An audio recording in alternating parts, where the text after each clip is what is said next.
In the last video, I showed you how to make these mini levels, and you can drag and drop them into your main level. In this video, I will show you how you can spawn them using a PCG graph, and how you can assign multiple collision settings to the meshes, and how you can make variations of these levels using the PCG graph. Okay, let's start making the PCG graph. I'm gonna delete those because we're not gonna need them for now.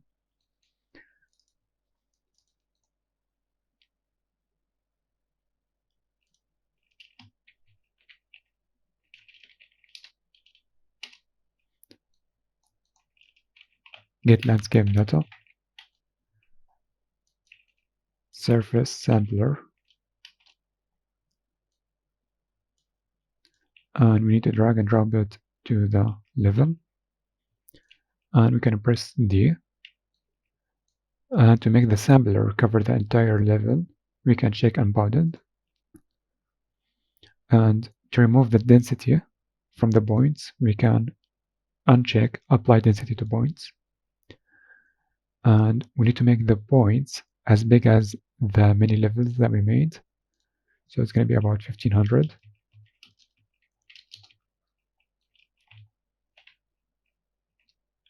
Okay, yeah, that's the same size. Okay, next we need to remove the points that are inside of the lake. So to do this, we first need to sample the lake. So we can get water SP-line data and SP-line sampler, and from here we can choose all world actors by class, and this is a lake, so we can type a lake, choose water body lake, and the sampler, make it on interior and make it unbounded. Okay, press Alt D to remove the debug, and then D to debug the SP-line sampler. And we can see the points are there, but they are under the landscape.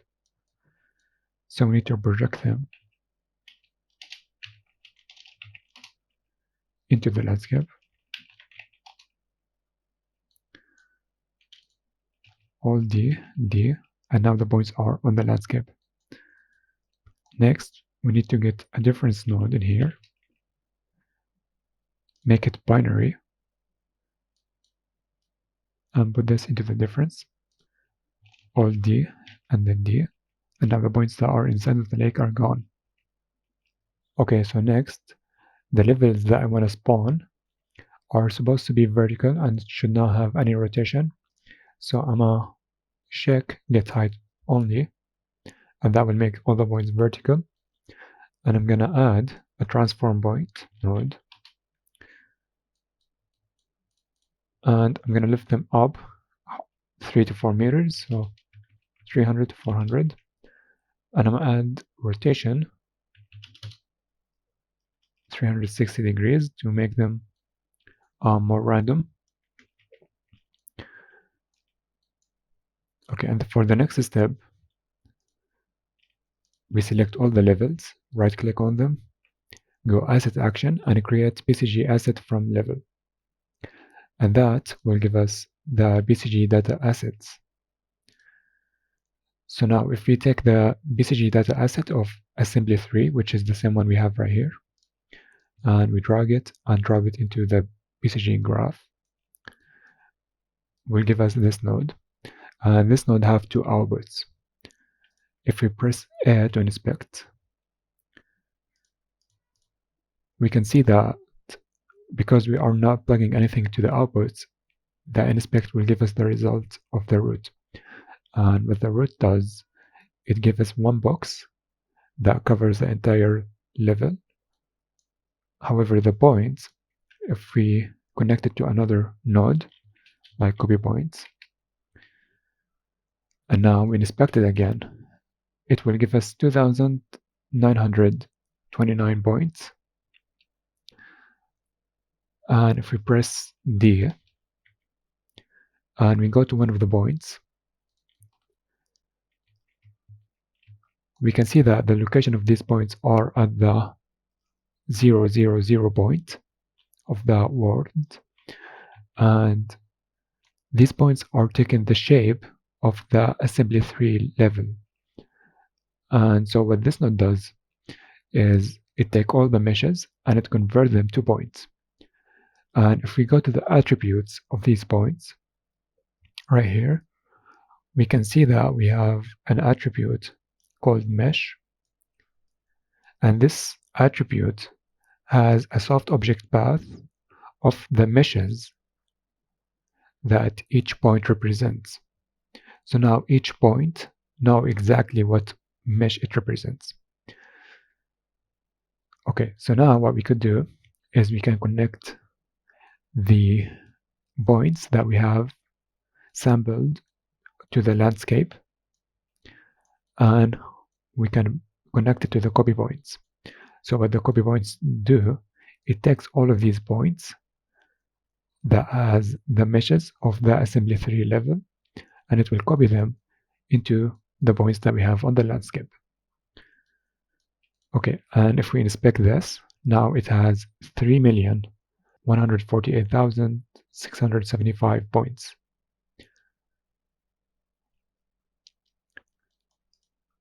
Okay, now what we could do is we could connect these to a static mesh spawner, and because the meshes are an attribute for the points, we could change this to PCG mesh selector by attribute, and the attribute that we have is called mesh, so we write mesh in here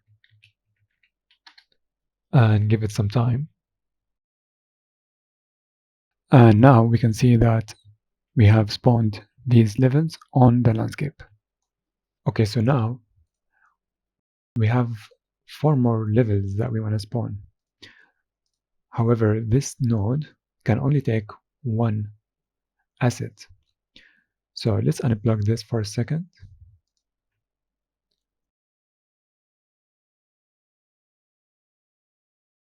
Okay, so now what we could do, we could make a parameter, make the type PCG data asset,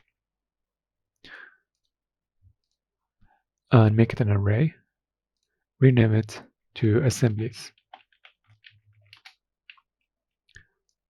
and we can drag and drop the PCG data assets into the array. Okay, and we can say get assemblies. Okay, so what I want to do is I want to add attribute to these points that we have sampled on the landscape, and I want to give the PCG data assets that we have in here to each point randomly. And we can do this using a node called set and match, or match and set attributes, and we can connect the assemblies into the match data. Okay, and now if we inspect this, we can see that we have a new attribute, and inside the attribute we can see that the points have the PCG data assets. Here we have assembly 4, assembly 3, assembly 2, and assembly 1 on all the points. Okay, next what I want to do is I want to separate these points based on the assemblies that they have. So assembly 1 will be separate from assembly 2, and so on for assembly 3 and assembly 4. And we can do this using attribute partition.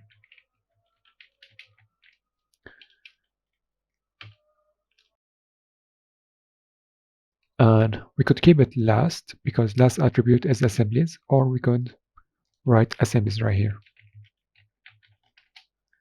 So now we are separating the points based on the attribute assemblies. So if we inspect this, we can see that we only have assembly 4 here. However, if we go to the second part, we can see that we have assembly 3, and the next part has assembly 2, and the last part has assembly 1. So we've separated the points based on the attribute assemblies. So now what we're going to do, because we have 4 parts of points, we need to make a loop that will go through each of these parts. Okay, so we can do this by making a new PCG graph, call it data asset loop, and we need to make sure that the input and output is points. And from here, so what this loop will get, it will get the output of this node, and it will get each of these parts individually. So for each part, we need to see what data asset it has in the assemblies attribute. So we need to get attribute from point index, and the attribute that we want to get from the point is called assemblies. So that's the attribute that we have here, and we want to get the content of this attribute. So for this part, for example, part 3, we will get assembly 1. Okay. Now we want load PCG data asset, and the attribute that we got is going to be the asset that we want to spawn. And the next thing we want to do, so this node, as we saw it right here, it has root and points output, but we only want the points output. So we want to use filter by tag, and the tag is points. And now the points that are inside the filter, we want to copy those and copy them to the input. And that's it.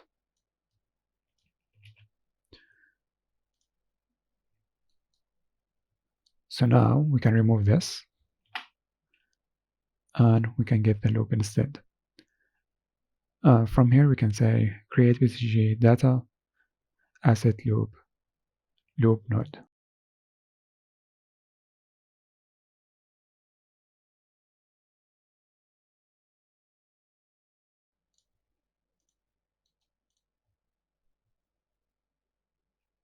Oh, I think I wrote assemblies wrong. Yeah, now it works. All right, now after 5 minutes, it finished processing, and we do need to add some more stuff to the PCG, but I want to talk about the settings in the static mesh spawner. So here, if we search for collision, we can see that for all the meshes that we have, we can only have one collision settings. So if we want some meshes to have collision and some other meshes to not have collision, we can't do that directly. So what we could do is we can go to the level, go to edit, and we can select the meshes that we want to have collision on.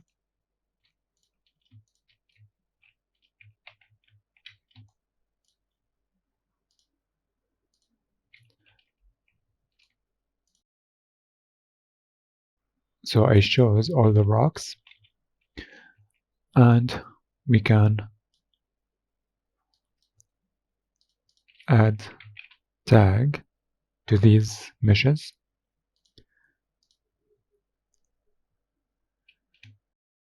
We can name it enable collision.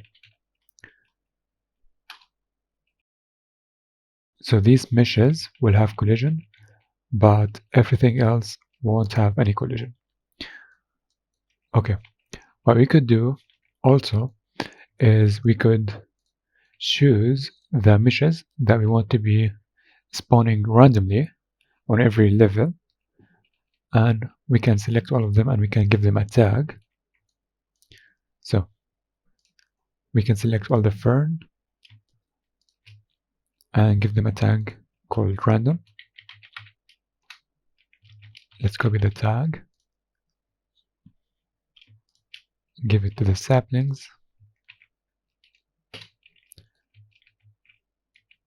and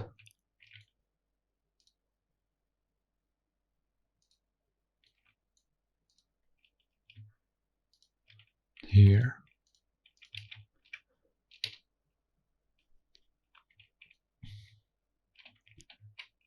And some of these trees.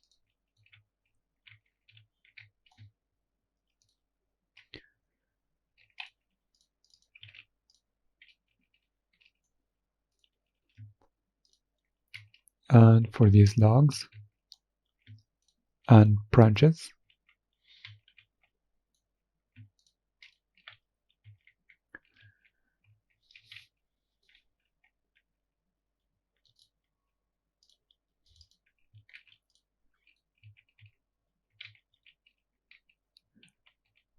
And even for these rocks as well.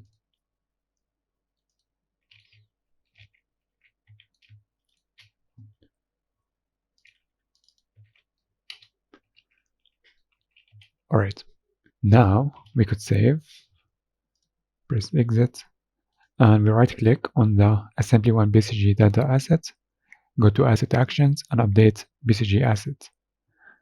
But before we do that, let's disconnect the static mesh spawner so it doesn't take a lot of time. Alright, now I also added the tags to the other levels. And now what we could do is we can update the PCG data assets for all the levels. And from here, if we inspect this node, we can see that the tags are right now an attribute for the points. And this attribute is either true or false. So the meshes that has the tag are on a true, and the meshes that doesn't have the tag are on false. So from here we can get the attribute filter, and the target attribute is random. And if this attribute is equal to, use constant threshold. The type is Boolean. We can see it from here if we hover over it. And if the value is true, then these points that are inside of the filter are the points that has the tag random. And we want to select some of these points using the select points node. We can select like 75% of these points. And the points that doesn't have the tag random, we can just bypass this node. Alright, next is another attribute filter for the second tag. And again, we bypass the points that are outside the filter. Let's save. And the second attribute is called enable collision. If it's equal to the Boolean value of a true, then the points that are inside of the filter, we want them to have collision. So what we could do is we could duplicate the static mesh spawner, and we will have one for collision. So this one will have collision, and this one will not have collision. So the points that are inside of the filter, we want them to have collision, and the points that are outside the filter, we don't want them to have collision.